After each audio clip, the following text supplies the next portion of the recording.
Hey guys, it's Heather here, and today I'm going to be bringing you something completely different from my channel, something I've never done before. I'm going to be showing you a new game. Now, I've played a lot of other games. I'm always trying new games, but never has there been a game that I have got into the way I've gotten into this, the way I got into Clash of Clans, that I thought was worthy enough to put onto my channel. And that is Clash Royale. Now, I know a lot of you guys are here in the US, can't officially get it yet, but yes, you can, and I recommend go get it because that's what I did. I was figuring, if I'm gonna get into this game and I'm gonna like it, I need to get going on it because there's people who are already a few months ahead. I don't use a lot of gems. I haven't used any gems at all in Clash Royale, and I probably really won't. I don't know. I better take that back. I may use gems, who cares, right? The gemmers are the ones who contribute to the development of the game, so good on you, gemmers. So it's like, yeah, I need to get going on this if this is going to be a game I'm going to play. Otherwise, I'm going to be months and months behind people who are in this soft launch. And I would be completely shocked if this game doesn't go into full-blown production. So just Google it. Easy, you can figure out how to get it.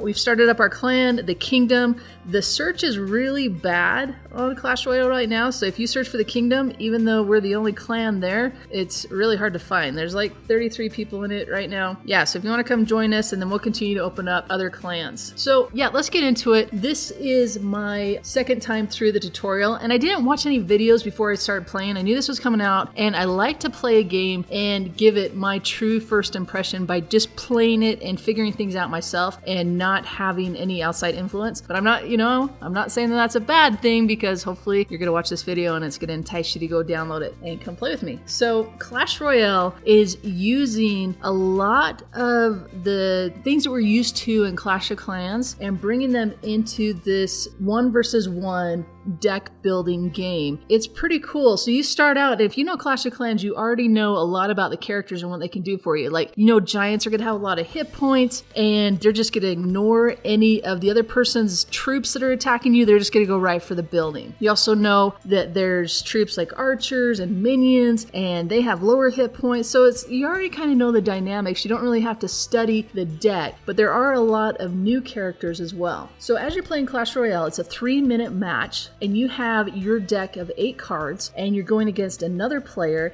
with their deck of 8 cards that they've built. And those cards come up randomly, so you're not quite sure what you're going to get to attack with. And then you have an elixir bar at the bottom, and that's going to determine what card you can play. So you can see is you have a giant, it costs 5 elixirs, so once I fill that up to 5, I can then place a giant. And you can place it anywhere on your side of the map. You can see it's open space in the green, and then as you take down the enemy crowned towers, it's going to allow you to place your troops onto their person's side. So the object of the game is to get the crowns, and whoever has the most crowns at the end of 3 minutes wins.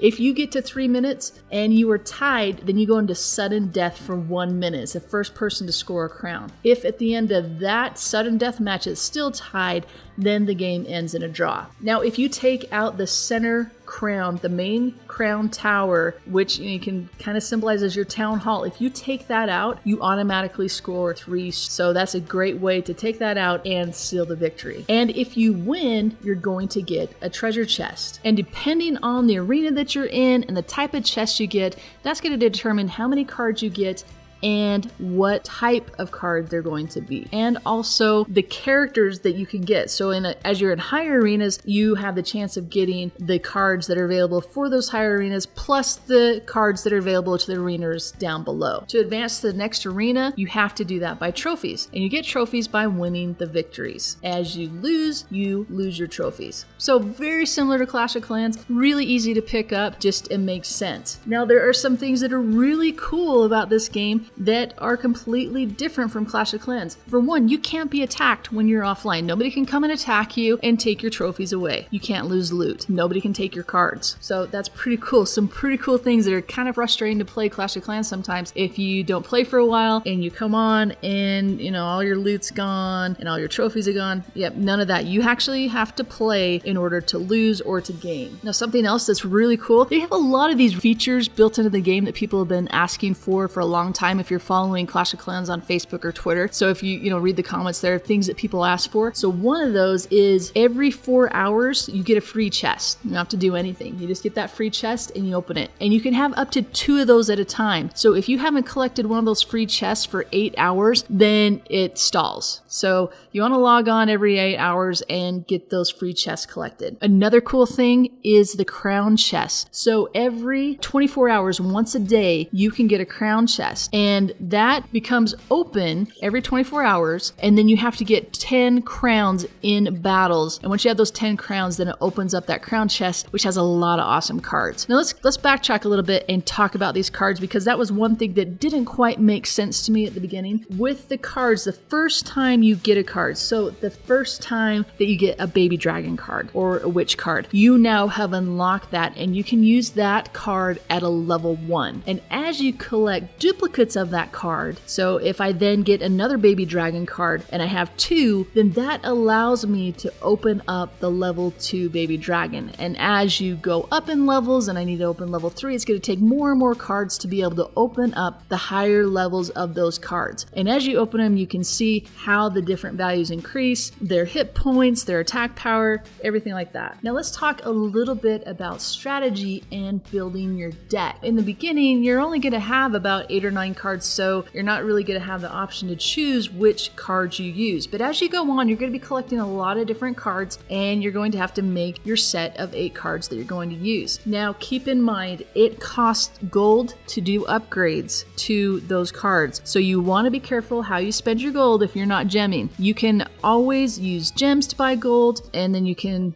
buy those upgrades. So if you're being conservative about how you play, only upgrade the cards that you're going to use, and then keep the other ones, just keep your gold. Now to get experience and level up, there's only 2 ways you can do that. You can do that by leveling up your cards and also by donating. That's going to get you experience. So to get into a clan, you're going to have to be level 3. And the more you go up in those levels, it's called King's levels, it's going to allow you to increase the strength of your defensive crown towers. So a little bit confusing there. Remember, the levels are, the king levels that you are, that's going to apply to your king crowns, your defensive side. And then the arena levels that you're at, that's going to apply to how high you are in trophies. So you could be really high in trophies in a really high arena and be a low level. But it's going to be difficult to do because it's really difficult to fight someone who has better troops than you do, better cards than you do, higher levels with your lower levels. So it kind of keeps you in the arena that you likely should be in. Now, if you look at your battle screen, once you go through the tutorial, you can see a few things here. Like I talked about, it shows your level at the very top. There is a little meeple there that shows you information, your profile about you and what level you are, what clan you are, what your stats are. And it also shows you what your current battle deck is. And this is what other people can see about you as well. It shows you information about your King's Tower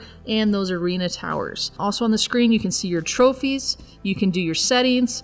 It tells you when you can get your next free chest, when you're going to be able to get your next crown chest. Remember, you have to get 10 crowns once that is available to then open it, and you can open it immediately. So those are kind of cool. Those are the 2 chests that you can open right away. And then on the left side, it shows you the stats of what trophy levels people are and what their rankings are, just like you're used to in Clash of Clans. Below that, you're going to see your activity log. It's going to show your battle log and then also an inbox. The other one over to the right side, the bullseye. This is an awesome one that I missed right off the bat, and this is really cool. Wish we had this in Clash of Clans.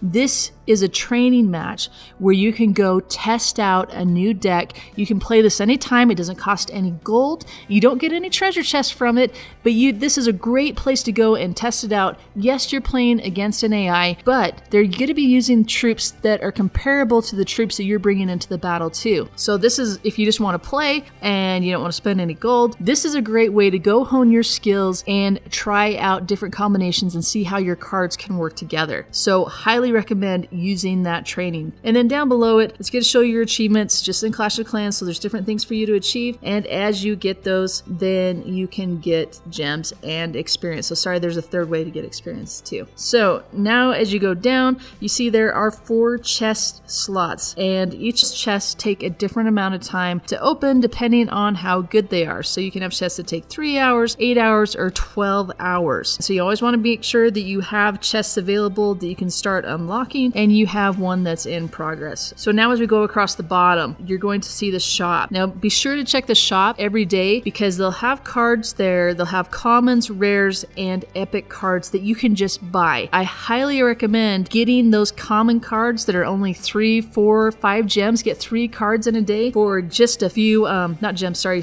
gold. Then you can collect those cards for really cheap. So like you're collecting spear goblins and they only cost you 3. You might as well get, the 3 and the 4 and the 5 costing ones. Here in the shop is also where you can use money to buy gems and progress faster in the game. So the second one is your battle deck. Here's where you can see all the information about your cards that you have, what level they are, how many more cards you need to be able to open, the upgrade for the next level, and you can swap out other cards. And it also gives you an idea of what cards have not been found and when they're going to be unlocked. Now, once you get to level 3, like I said, the clan area will be unlocked. In the clan that you join, you can battle each other and test your decks out and fight against each other. This is really cool. It costs 5 gold for each person participating. So somebody sets the matchup, they can say what kind of match they're looking for, and then somebody could accept it and they battle. It does cost 5 gold each. I wish this was a little bit cheaper because you're not getting any treasure chests from winning this. This is just for fun. So that's pretty cool. You can see your clan list. And then the other thing that's really cool is every 8 hours you can request a card donation, and people can only donate the card that you've requested. You have to have at least one of the card that you're requesting, so you have to have opened it. Then if you're requesting a common card, you can get up to 10. If you're requesting a rare card, you can get 1, and you cannot request epic cards. So this is a great way to build up your deck and a really big reason why to get into a clan. And then of course you can donate to your clan mates, and you should. And for every card that you donate, you get experience and gold for doing that. Another cool feature that people have asked for in Clash of Clans that I see that they've now integrated into the clan here on Clash Royale is you can see how many people are online. You can't see who's online, but you can see that there are people online, and you say, hey, is anybody out there? When they just ignore you, and then maybe you can see just, how much your clan mates really like you. No, I'm just kidding. They may be battling, they may be watching a replay or something, which brings me to the TV Royale. One of the coolest things is every hour they publish a new replay. It's a high-level replay, and it's a really cool attack, and you can see how people are playing the game at different levels, and you can watch these replays and get some really good ideas for strategies. And it's like, oh, I really like how they use those 2 cards together. That's a great combo. I'm going to work on that. Even though that they're using it at a much higher level, that's still going to work down at my level. Now, I've noticed as I'm playing at these lower levels, the strategy is quite a bit different than I would say at the higher levels. I think down at the lower levels, you want to keep your deck pretty lean in elixir. My decks are about a 3.1 to maybe a 3.6 average elixir cost. And that's helpful just because I'm able to counter a lot more cards.